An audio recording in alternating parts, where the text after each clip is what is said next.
Hey everybody, welcome to another episode of Skald Stories.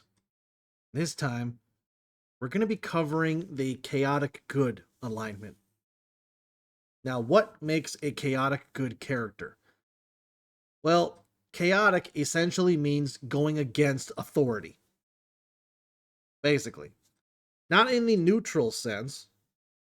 So, for example, a lawful good character would say, well, I could get involved, but the law has already got this, and I have to have faith in the system. A neutral good character would work alongside the system until it doesn't work. Then they would go against the system in a way that doesn't exactly oppose the system. A chaotic good character doesn't give a shit about the system. They are going to do what they believe is right, whether you like it or not, whether you agree with it or not. If they believe it's the right call for the good of the people, then they're willing to throw the punches. They're the ones willing to take the hits. They're the ones that are going to force people to do the right thing, to open their eyes to the greater good. And it took a while for me to think of someone that represents that kind of mentality. And I decided to use the example of my favorite anime of all time, Gurren Lagann. And that man is Kamina. Now, who is Kamina? Well, to put it in a nutshell, basically, humanity has been reduced to a mole-like lifestyle. They live deep underground, they don't live up on the surface, and they don't even believe a surface world exists. They've been underground for so long that they're just used to it. Kamina doesn't accept this. He believes that there is a surface world up there, and he doesn't want to be cooped up and stay within the authorities' bounds. They say there is no surface. This is your home. You have to help out the community grow. You have to dig tunnels to expand the village and help our numbers grow. And to stop thinking of this foolishness. Kamina says no. I'm not going to conform to that mentality. I'm going to follow my beliefs, even if I have to kick down your teeth in order to do it. Or kick down your door, sorry. I mixed in kick down your door and kick in your teeth. But anyway, so who is Kamina? Essentially, he is the older brother, or so he says, of Simone. Now, Simone is a digger. He's a little kid that earns his money by digging tunnels. That's what it is. Kamina takes it upon himself to be a sort of older brother figure, even though he's not. So he says, don't call me Kamina, call me bro. And Simone does. Simone is very reserved in his personality. He's very skittish, he's very cowardly. He doesn't get up in the fight. But Kamina sees something in him, and we'll cover that later. So, Kamina likes to wrap Simone up in his little schemes. And one of his schemes to escape is to basically get a big ladder of these pig hamster things into like a giant ladder, and they just annihilate the surface with Simone's drill. Now, this plan doesn't exactly work, but let's just say the surface world does make itself known. And Kamina says, I told you. I told you there was a surface world up there. I tried to tell you all. And whether or not you like it, I'm going up there. I'm going to go see what life there is beyond this hovel, beyond this meager mole way of living. So, in a sense, he's abandoning his community. But he believes it's because there's something greater out there for them. And he wants to be the first one to step into that new world and find what he's looking for, which essentially is his father. But we'll get to that later. So in this scene, the surface doesn't get revealed in his little scheme with Simon and his drill. No. A giant mecha bursts down and starts wreaking havoc on things. And there's a single girl there named Yoko. Yoko's fighting it off with her big 50 cal rifle, and Kamina's like, wow, okay, this isn't exactly what I expected, but hey, we're in it now. And as they're fighting, Simon tells Kamina about something. He comes across a little mecha deep down where he found it while digging. He has no idea what it is, that he kept it secret. And he says, hey, Kamina, you could use this to go fight that thing that's tearing up the village. And Kamina thinks for a second. And he says, no, Simon, you found this thing. It belongs to you, and I'm not going to take it from you. Now, why is this important for a chaotic good character? You'd think a chaotic good character would be like, all right, no problem. But that's more of a neutral character standpoint. The thing with Kamina is he tells Simon, hey, this is yours. If you want to take down that mech and save the village, then you got to do it. I'm not going to do it. So, Simon, what do you say? And naturally, Simon runs for the hills. They managed to escape, but they didn't defeat the mech, hence why Yoko is standing there still shooting at it. And then we get Kamina's first words of wisdom. He looks at Simon and says, how long are you going to keep running? He knows that Simon has a fire inside of him. He has something that Kamina sees, and Kamina wants Simon to see it too. So eventually, they do end up defeating the mecha, and their new life on the surface begins. So basically, he says, hey, the world's our oyster. Let's get out there and explore. I don't care what kind of dangers there are. I don't care what we find. This is our life now. And I'm going to see it through. Are you guys willing to come with me? And, well, they do.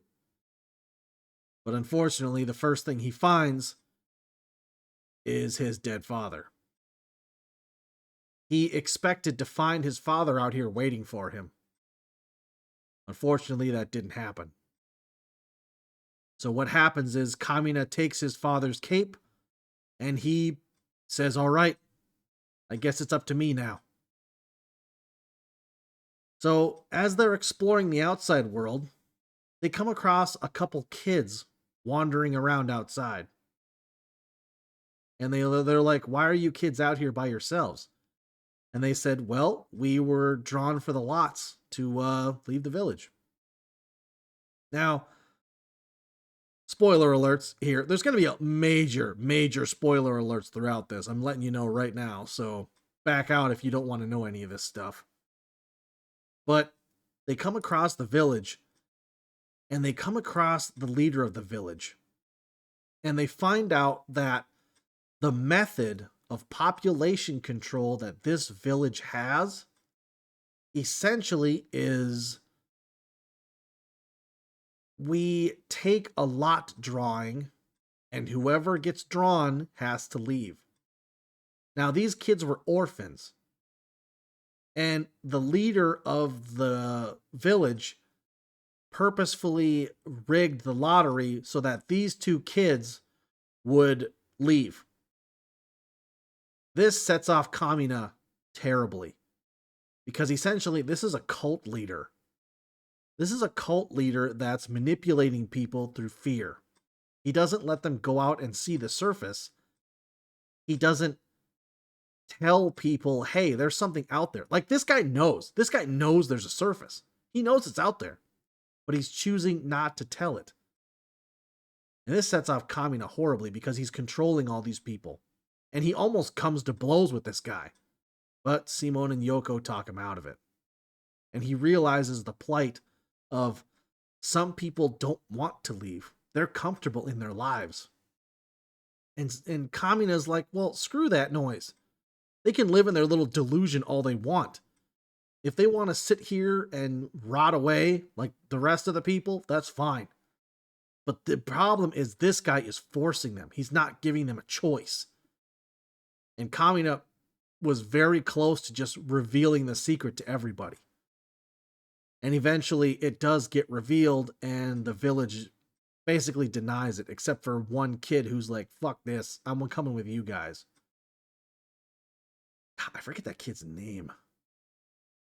Rossiu. His name's Rossiu, that's right. So moving forward, eventually they come across a beast man named Viral.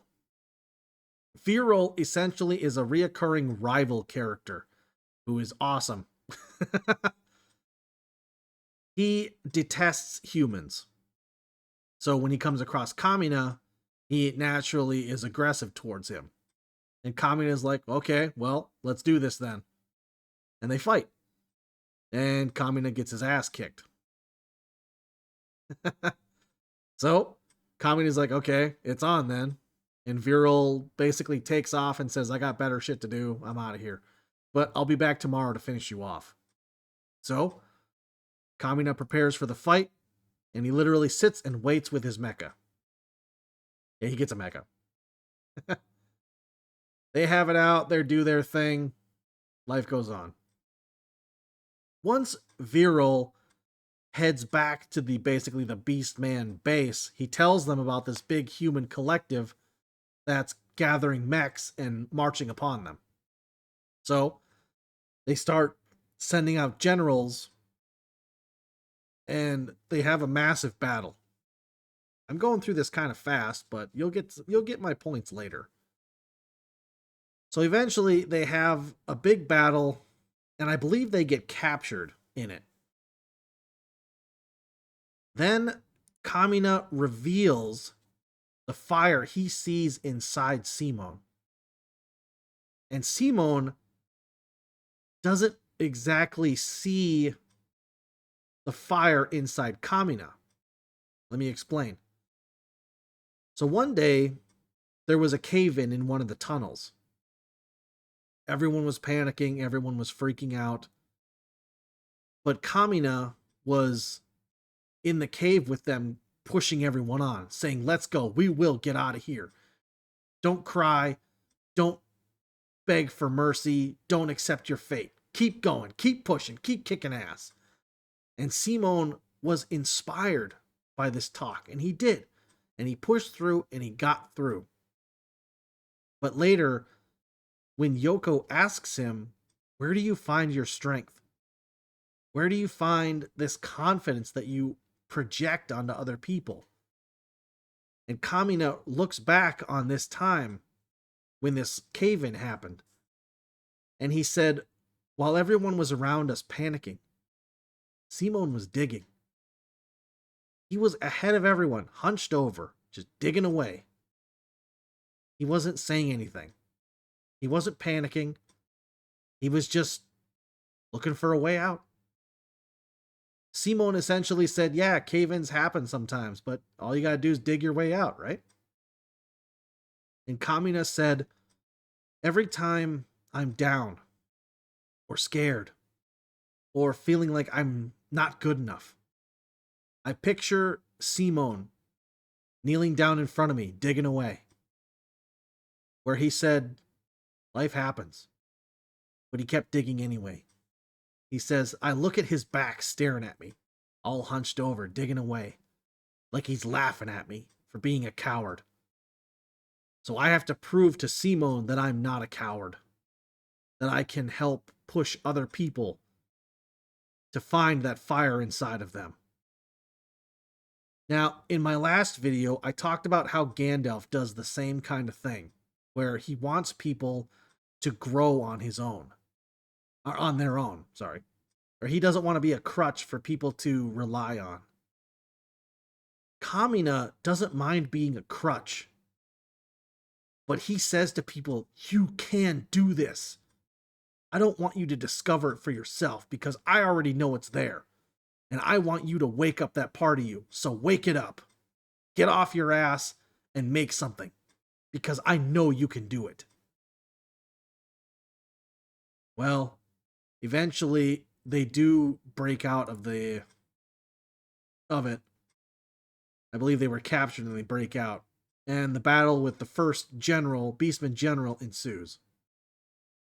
Simon is scared. Simon is having a hard time against the odds, against a powerful foe. And Kamina knows that if Simon falters, it's all over. So what does he do? He leaves his mech. He jumps to Simon, opens his mech, and he punches him in the face. He literally knocks some sense into him. Literally. He decks him really hard. And Simon's like, what the fuck, dude? And Kamina says, let's see you grit those teeth. And here is where Kamina shines the brightest. He says to Simon, no matter what happens, I'm right here by your side. He says, let's see you grit those teeth. He wants you to kick and scream and fight like hell till the bitter end, even if I have to beat it into you, because I know you have a fire inside of you, and I refuse to let that fire die. I refuse to let it dim. I refuse to let those smolders and that smoke happen. I want that fire to burn bright, because I know you can. So he essentially literally beats the courage out of Simon. And he says, I'll be right here with you. No problem. Well,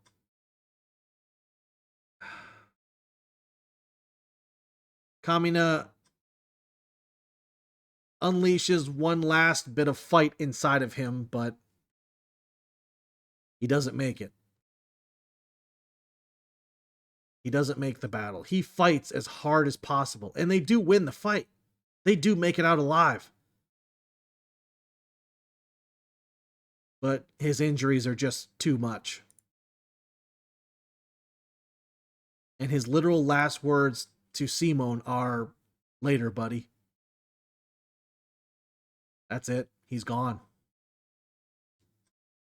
Simon takes this the hardest of anyone. Not because he's known him the longest, but because Kamina had such an effect on his life. He literally constantly told him, you can do this. I know you can do it. And I'll be here with you to remind you that you can do it. Simon's fuel for his fire was gone. So his little candle was flickering, barely hanging on. And over the course of the anime, he's constantly reminded of Kamina. He's reminded of his words, of what he tried to teach him. And Simon does eventually grow. He eventually comes to respect what Kamina tried to tell him. He grows, and even eventually, he comes to look like Kamina. Now, I won't spoil it too much, but eventually he does see Kamina again. Won't say how or why, but he does. And Kamina's like, wow, you've really grown. You're even taller than me now. And Simon's like, yeah, it's kind of amazing what happened. I've changed a lot. And Kamina's like, yeah, I know. I've been watching. I knew you had it in you.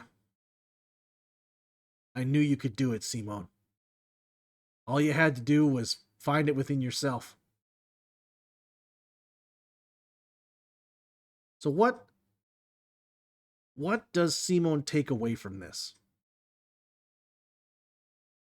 He understands that Kamina wasn't exactly the most clean person. He was rough around the edges.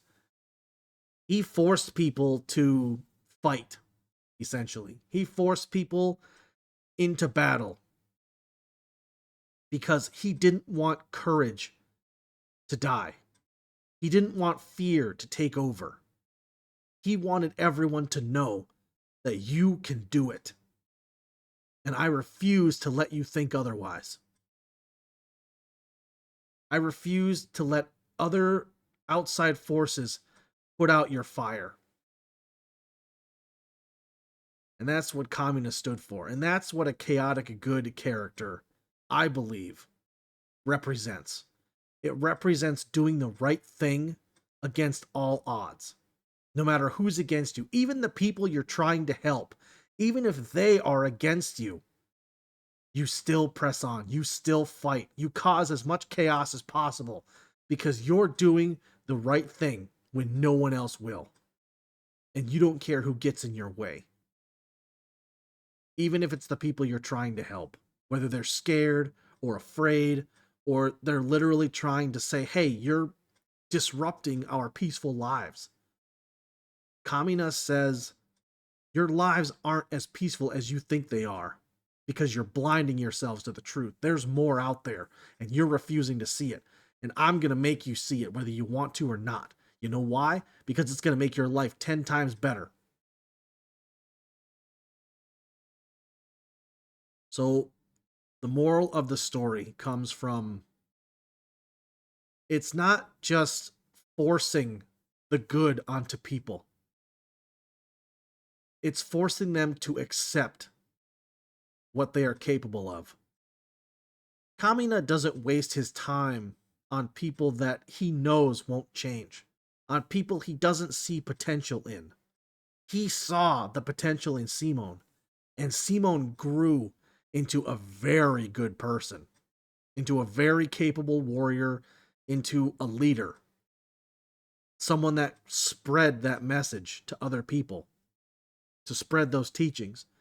And that result, the world became 1,000 times better than when they left it. Because Kamina pushed everyone. Because he said, I refuse to let you all stay the way you are.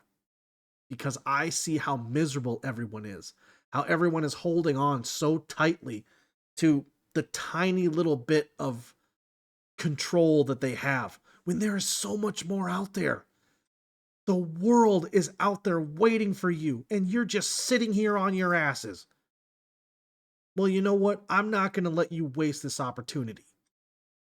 I'm not going to sit here and watch you wither away when there's an endless possibilities out there for you. I will drag you kicking and screaming because you may not see it, but I do. And I'm going to open your eyes. And in my opinion, that's what makes a chaotic good character. They do the right thing, no matter what other people say, because they see the good in things. And they bring out the best in people, even if those people don't see it themselves. I hope my point got across, and I hope you enjoyed this. Tell your story, my friend.